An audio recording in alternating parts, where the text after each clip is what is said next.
Hey everybody, welcome to day 6 of our daily creative challenge here on Adobe Live. How's everybody doing? Thanks for waiting for us. Yes, Paco is definitely the wizard that fixed the stream. Thanks, Paco.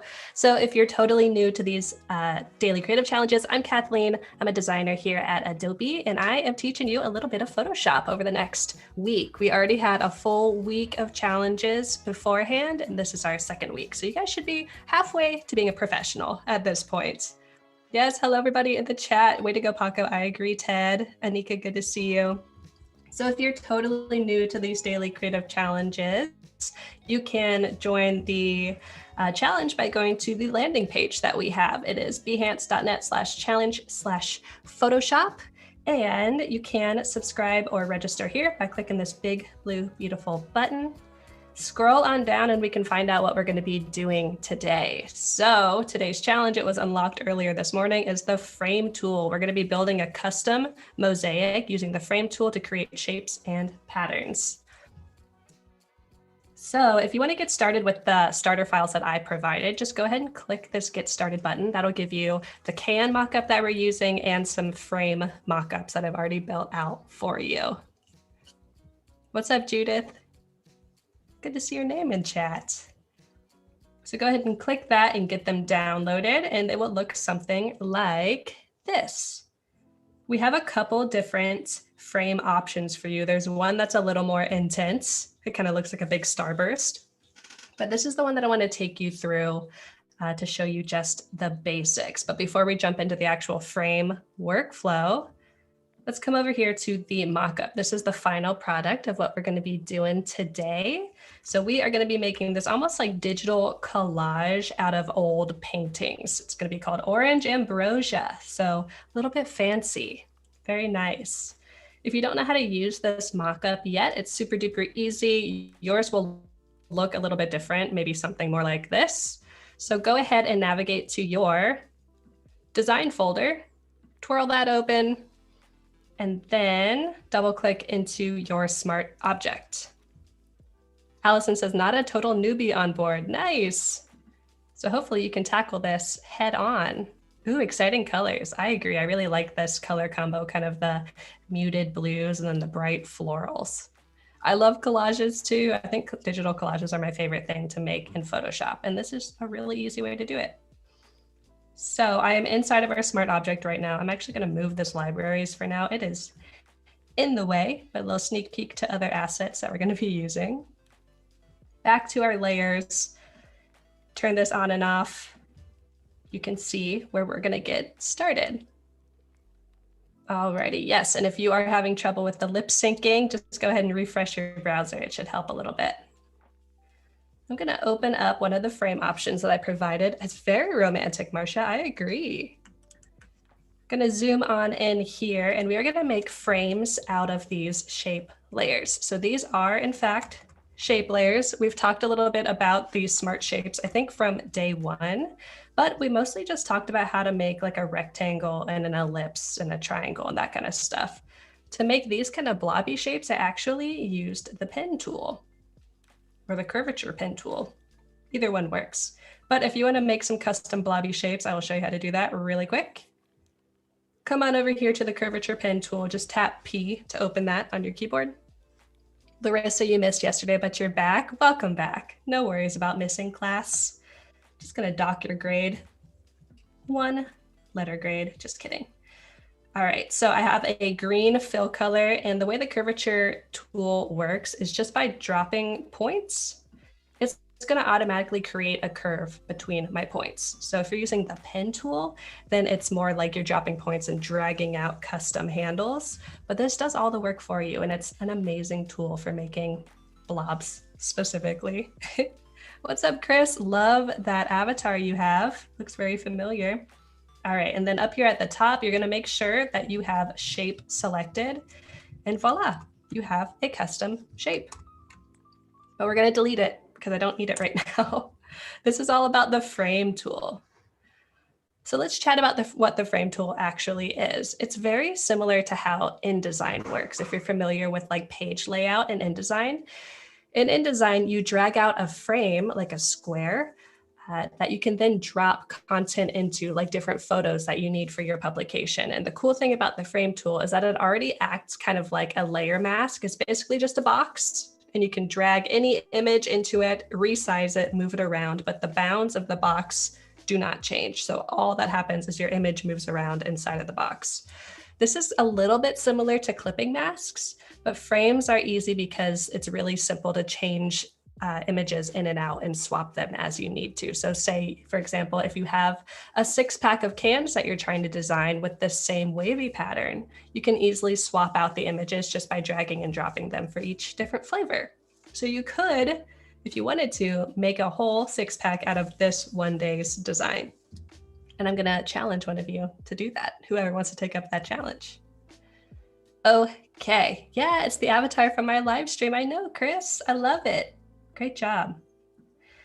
So to get started, I'm gonna choose the top blob in my layer stack, and all I'm gonna do, right click on it and choose convert to frame.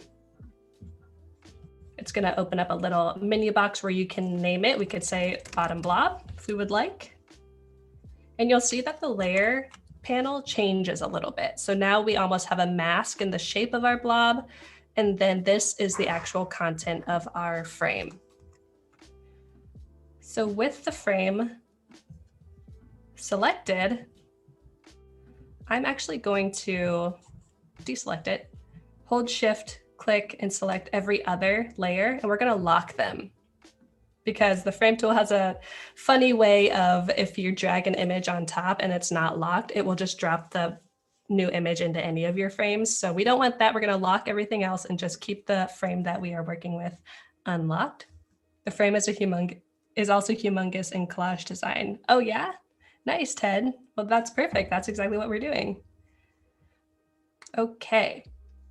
So now it's time to drag a piece of artwork into our frame. I'm going to pull out my libraries panel so that it's just floating, because I know that my images are in here. But if you have an image just downloaded on your machine, you could just have your Finder open and just drag the image into your frame from there. It doesn't have to be in Photoshop already. I just happen to have it that way. All right, so I'm going to grab an image from my library, and I'm just going to click and drag. And hopefully it works. It did. Yay. Love it when that happens. What's up, Stony? Chat wouldn't let you talk. Oh no, that's very rude of chat. Glad you're here though. All right, and you'll see here now that inside of our frame, we have our painting, and it is within the bounds of our layer mask, frame, box, whatever you want. Marcia says, I miss InDesign. Marcia, do you not use it anymore? This is a little taste of InDesign within Photoshop. And like I mentioned, if I have my actual frame content highlighted, you can click and drag and move it around. So this is a little different than a clipping mask, whereas if you have a clipping mask and you tried to do this, it wouldn't work so well. It might be locked into place or move your whole shape. This really allows you to change things out. And if I wanted to grab another image and replace it, it's really easy to do so. Okay, undo. I actually know that the bottom of my design is going to need to be dark because I have that text on my can that is light. So let's actually replace this bottom image with something a little bit darker. Maybe we can go for this. You haven't used InDesign for a long time, Christine. Honestly, me neither. I'm a little intimidated by it. I'm not scared to say it. Okay. Looks good. Let's go on to our next shape, which is this one. Remember, we are going to be locking the frame that we just worked on, unlocking the one that we're going to work on so that nothing places into the wrong place. We're going to right click, convert to frame, click OK. You'll notice that now we have a little frame icon, easy peasy. And let's pick the next image. What do you guys think? Needs to be something dark. I know this isn't very big. Maybe I can make it a little bit bigger. Maybe this dark floral, or perhaps I have two kind of dark florals. Maybe the one that's a little busier so that it almost acts like an entire kind of visual texture instead of these. It feels kind of like three distinct things that might be a little bit distracting. Steve says, InDesign is the app that I use to make the most for making money in the real world. Wow. It's a powerful tool. I wonder what you made, Steve. Were you in publishing? Were you in book editing? Tell us all about it. All right, let's go ahead and drag this visual texture floral pattern in here. Nice. So we have a lot of darkness going on here at the bottom. Remember, we can just drag in other things if you want to replace our image. But let's go back to our floral. What's up, Marisha? Good to see you. Welcome to the chat. Welcome to the stream.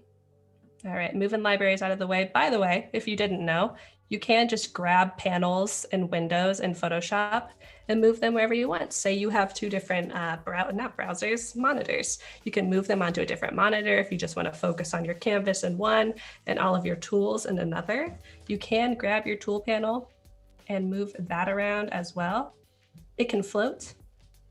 It can fly, as Peter Pan once said. He said it. He made money.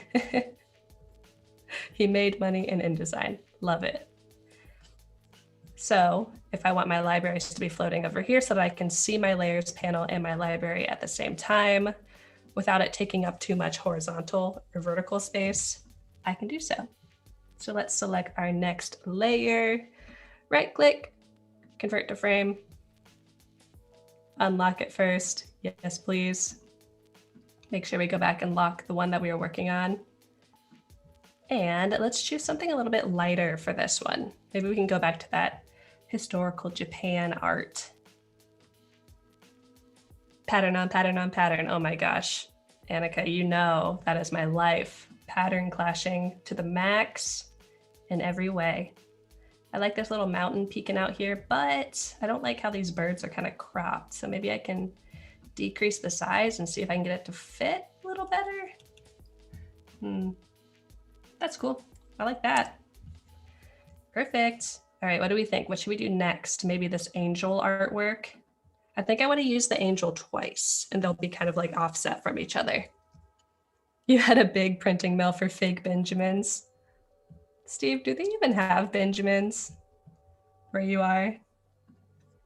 That's funny. Okay, on to the next. We're gonna lock our layer, select this layer, unlock it, and we are gonna grab our angel illustration.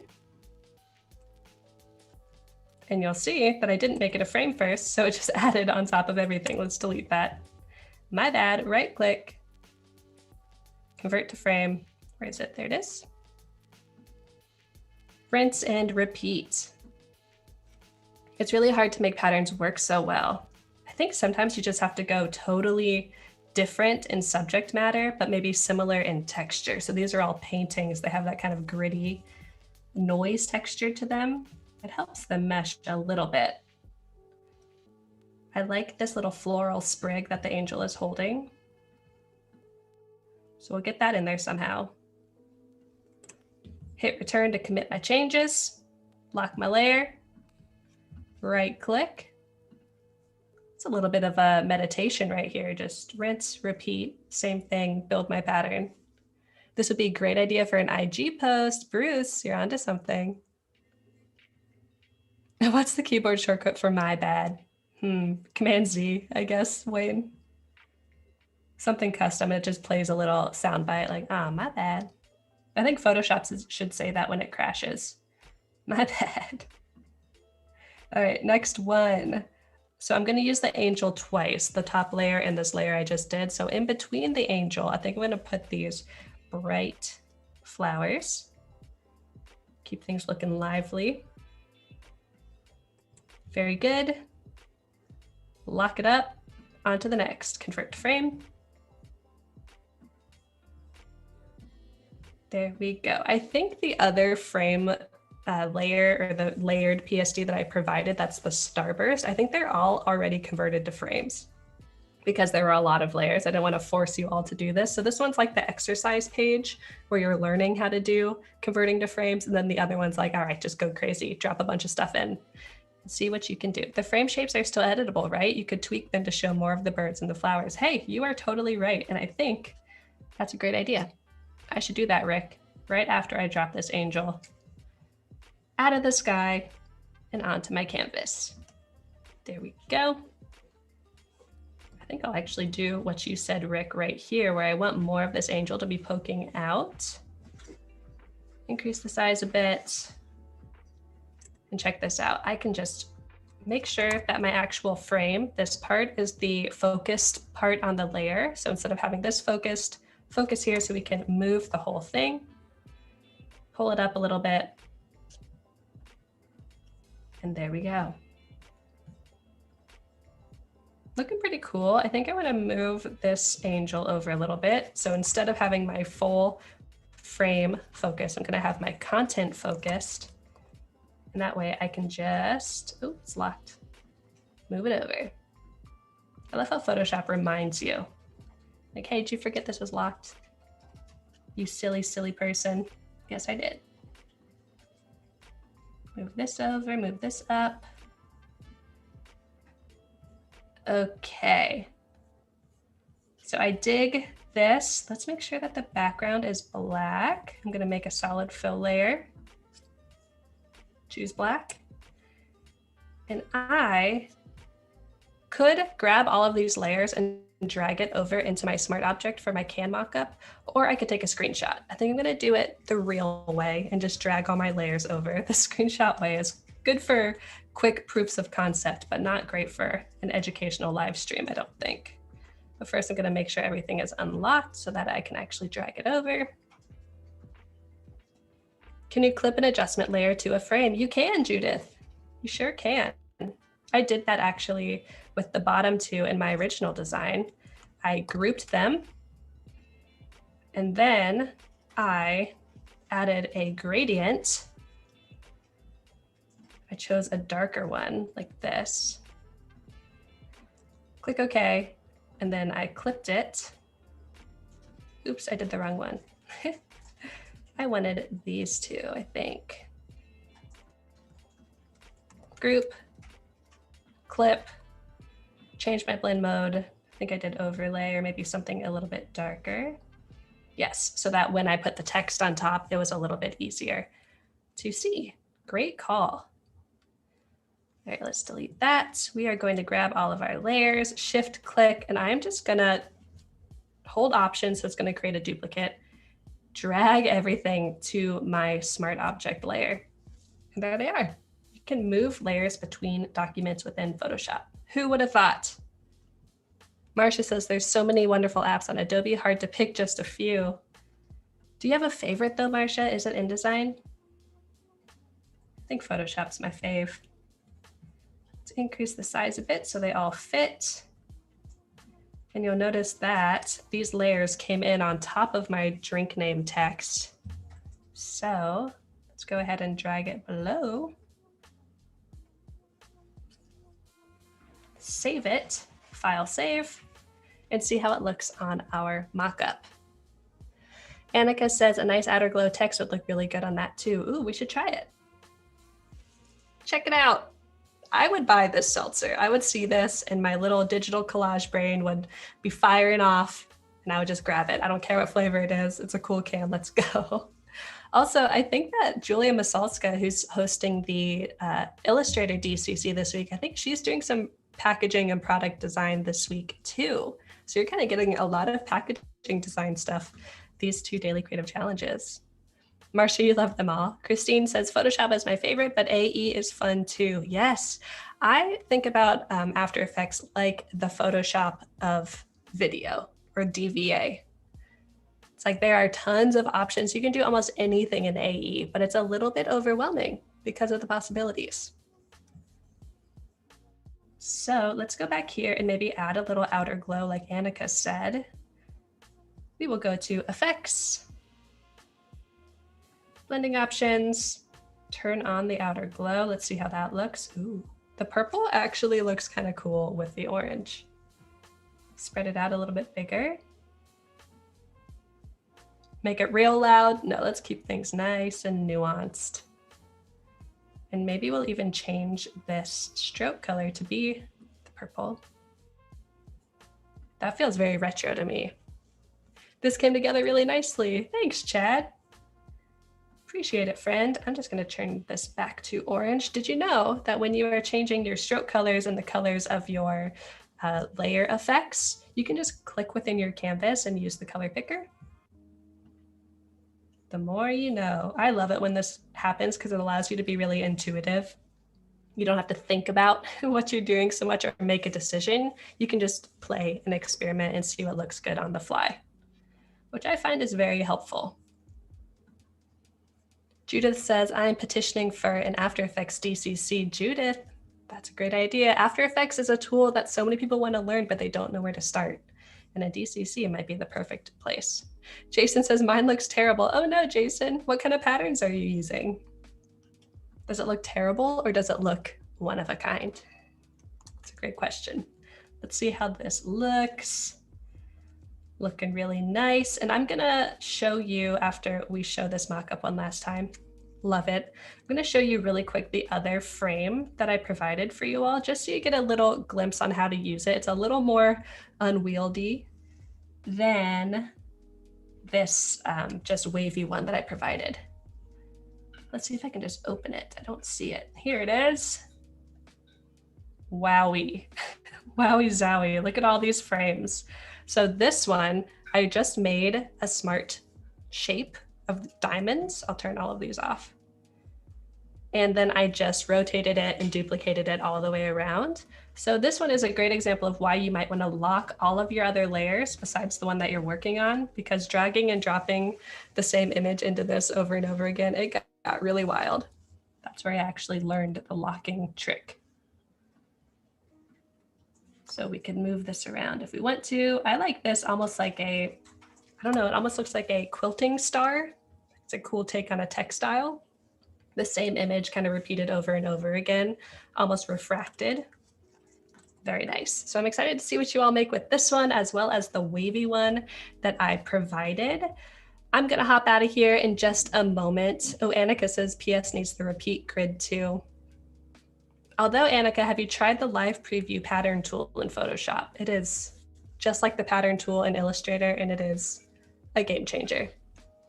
Anywho, I am going to pop out of here in just a moment, but before I do so, don't forget to post your works in progress on Discord. Make sure you can join us on Discord at bit.ly/PS-challenge, or PS Discord, sorry about that, capital P, capital S. And you can join us for free over here. So this is where you can upload your works in progress as you are designing them. Just make sure you're on the feedback challenge tab or channel. Click this little plus button, and then you can upload your work from there and ask, what do you think about the pattern choices? What do you think about the color choices? Or just say, I really like this. I hope you do too, and just share it for the fun of it. And then you can upload it to Behance once you kind of implement the feedback that you have. So I think that's it for now. I hope you all learned about the frame tool a little bit more than you knew before. And if the frame tool isn't your jam, that's okay. At least now you know it and you could implement it in the future if you want to. But stick around for more Adobe Live coming up right after me. And I will be back tomorrow with Challenge Day 7 for the Photoshop Daily Creative Challenge. Take care, everyone. Stick around. Bye.